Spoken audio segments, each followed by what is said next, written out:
Calafori only wants Arsenal. The deal is very, very close. And we've got an update from transfer expert Fabrizio Romano. Julian Alvarez has rejected a new contract at Manchester City, and Chelsea and Arsenal are circling around a possible deal. And Jadon Sancho, after absolutely everything, could be staying at Manchester United. Welcome back to the transfer show. If you're new to the channel, please do go down, hit that subscribe button. We are less than 400 subscribers from 10,000, which is absolutely bonkers to think this channel is only 4 months old. 90% of everyone who watched yesterday's video was not subscribed. So go down, hit that subscribe button. If we could hit 500 likes, that'd be absolutely glorious. We're going to start off with the Arsenal transfer news. And everyone asking, yes, I'm a Tottenham fan, but this is a neutral football channel where we talk about all transfers. I just, for some reason, think it's easy to start with Arsenal because at the moment there's a lot of news regarding them.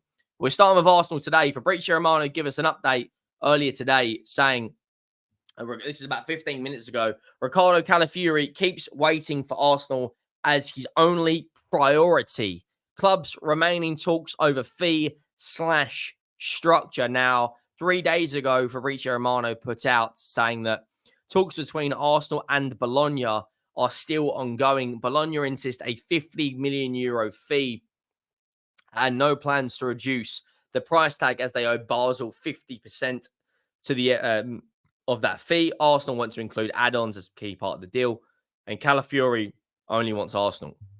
Now, there was a report come out yesterday that Bayern Munich apparently, I don't know if this is 100% legit, and this may be one of the reasons why the deal is getting a little bit delayed, but because they also added a sell-on clause in their deal, so potentially a lot of that fee won't go to us, won't go to Bologna. It will go to Bayern Munich and Basel. Do let me know your thoughts if you haven't already, but it's going to be an interesting window for Arsenal because a lot of their fans are getting agitated, just like a lot of Tottenham fans are, because the transfer window is open. It's been open a couple of weeks, and there isn't a huge amount of business to be done. Now, obviously, the Euros and the Copa America are on, so it has been quite difficult to see, transfers get done. But now we're coming to the end with Argentina up against Colombia, and England are going to bring it home against Spain. So we are through to the latter stage of those tournaments. So I do expect in the next few days, we will see a lot of transfer news, views, and clues happen. Now, I think Arsenal will get done. Ricardo Calafori, I just think it's taking a little bit longer than anticipated because of these sell-on clauses. Now, Basel are now arguing that they want more than the 50%. Bologna, obviously, I know some fans are going to come out and say, if you want the player, just pay it. And I guess that is, true, but it's not always as simple as that. For Arsenal, this will be an incredible signing. You're talking about a left back or centre back that can be at the club for the next decade. You're talking about, strengthening while you're on top, missionary settings, keep strengthening while you're up there. And it's about closing the gap between Manchester City. Now, there are a few reports coming out that Guardiola now could sign a contract extension at Manchester City. But if I was a rival fan, I wouldn't really read too much into that because we don't really know what's going to happen with them until the ongoing court case with their 115 charges is going to, finalize. And by the time that court case finishes, it'll probably be around April or May time.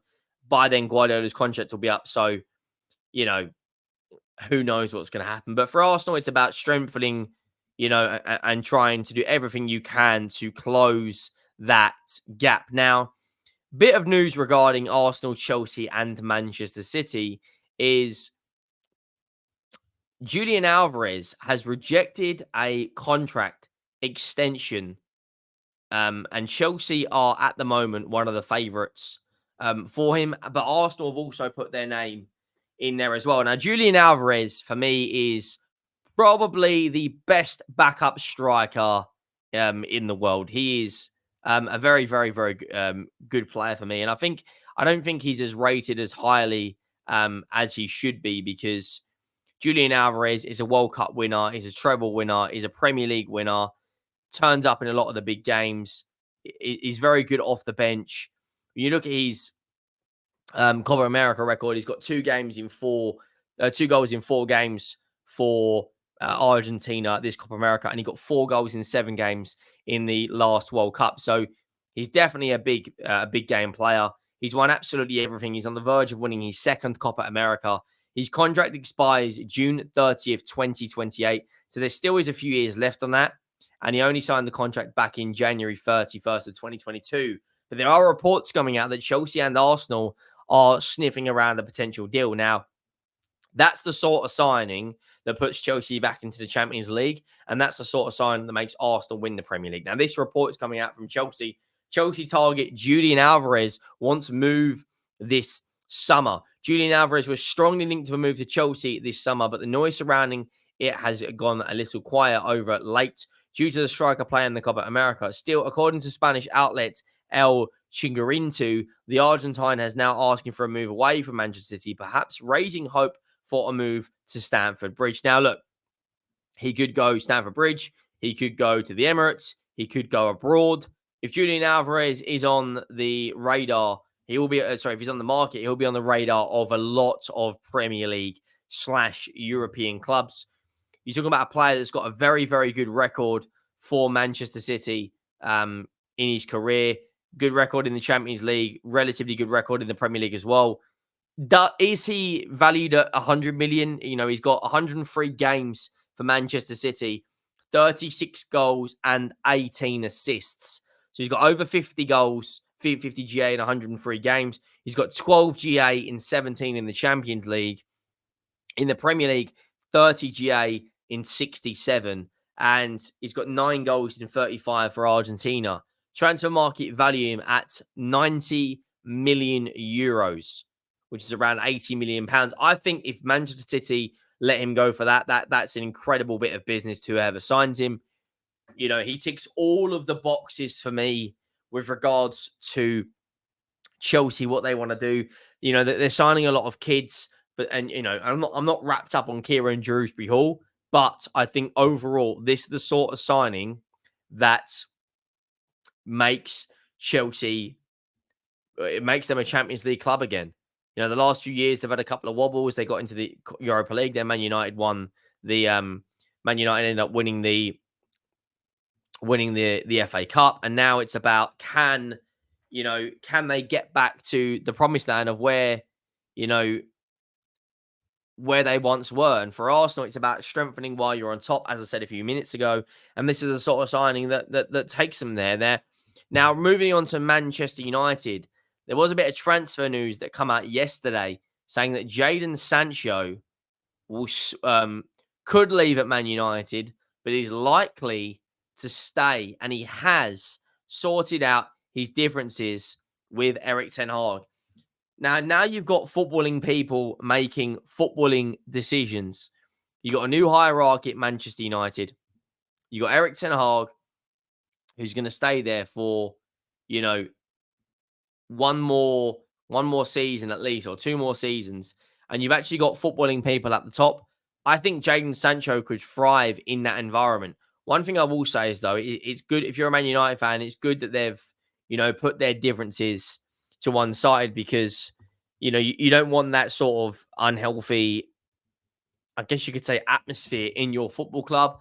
Man United now are making some strong transfer moves so far in this window for me. They've got Joshua Zirkzee done. They're closing on De Ligt. They're looking at Lenny Yoro. They're looking at Jared Brantwaite. They're looking at Manuel Ugarte. Man United by far are making strides in the right direction.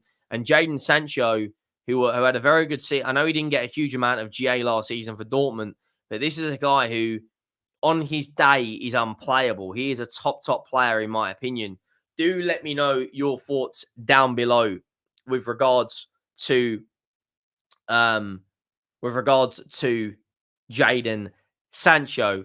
Now, we're going to finish on a bit of transfer news that's come through in the last hour or so. Speaking on Man United as well, Willy Kambwala is set for a Manchester United exit. So, that's probably going to be replaced by De Ligt or Lenny Yoro. Willie Kambwala enjoyed a breakout season last season, but it appears his development instead lies elsewhere. According to Fabrizio Romano, the defender is set to join Villarreal on a 5-year contract, but they do have a buyback clause. So that's an interesting bit of business. I believe he's homegrown, so that will go against their FFP.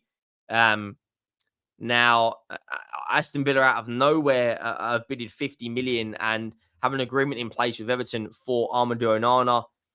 I think that's a great bit of business, and it really kind of tells everyone that they are there to stay in and around the Champions League. Now, Man United as well, Joshua Zirkzee and Matthias de Ligt may not only be the Dutch signings for Manchester United with Xavi Simons on the radar.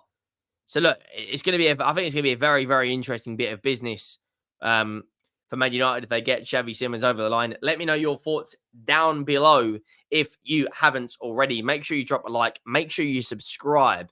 And I'll see you all in the next one. Thank you for watching. I am out.